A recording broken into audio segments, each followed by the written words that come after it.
Thank you, Mr. Chairman.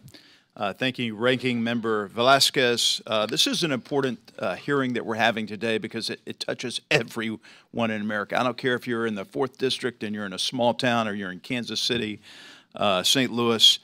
Thank you to our witnesses. I know you come here on your own dime and own time, and we really appreciate that.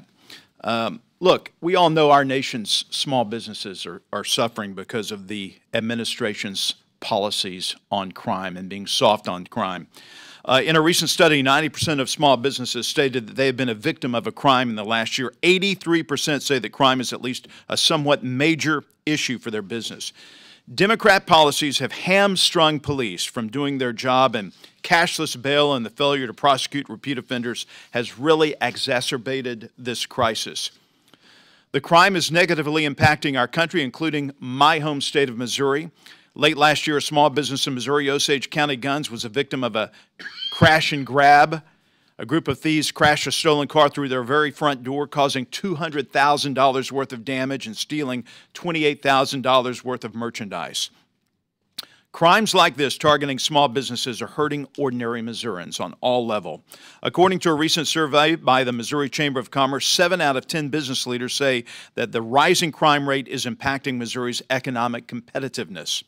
I had the chance to visit with Missouri Chamber of Commerce President Dan Meehan recently. He said, to my surprise, crime is the #1 issue facing businesses in Missouri, not just St. Louis and Kansas City, but all Missouri. I'm also concerned about the increase in crime against the Jewish community. Following October 7th, 2023 attack on Israel, targeted crime against Jewish people and businesses in the U.S. dramatically rose by 400%. We have to restore law and order in our country. When the lawlessness is tolerated, it will continue to fester and grow. So let's get to the questions. First off, Mr. Scott, considering that an overwhelming number of small businesses impacted by the crime crisis, how has your business specifically been affected by this? Congressman, thank you for the question. And as a being Missouri born and raised, I appreciate having you here. Thank you. The crime crisis affects both the guests and the employees. The guests feel less safe knowing that perhaps their car will get broken into, or perhaps something will happen to them on their way to or from the restaurant, or actually in the restaurant parking lot itself.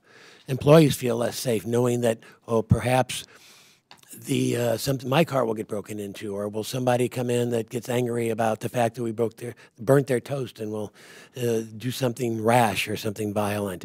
So it makes everybody feel less safe. Quite frankly, it's scary. They have not just maybe a loss of hours for employees, but also, most importantly, a loss of peace of mind. How much does that cost your business? Well, and one example would be our restaurant in Tacoma, Washington, where it is now costing us $80,000 per year, which is 40% of our profit of that restaurant, which was the profit of the restaurant, to provide additional security in order to make the team and the guests feel safe. Thank you. Next question for Chief Roach. I want to delve into a little bit about the bail reform. There was an article in the New York Post January 22nd of last year talking about George Soros spending $40 million to get progressive prosecutors elected. We've seen that in Missouri as well. What role has that played in changing the way that we deal with criminals, letting them out on the streets to repeat their crimes, to terrorize the American public? Thank you, Congressman. Yeah, we have a great district attorney in our county, Michael Friese. He's very pro-police, and he does what he can. But that being said, we do see the effects of bail reform, and they're not good. We see arrest after arrest after arrest of the same individuals. Just about in 80% of our cases, I would say, the individuals we arrest, we're arresting 5 or 6 times before they ever even go to court. Do you see any end in sight for that? I'm hopeful, but I don't see it right now. Thank you. Thank you once again to our witnesses. I'm almost out of time, and I yield back. Thank you, Chairman. Gentleman yields back. I now recognize Representative McGarvey from the great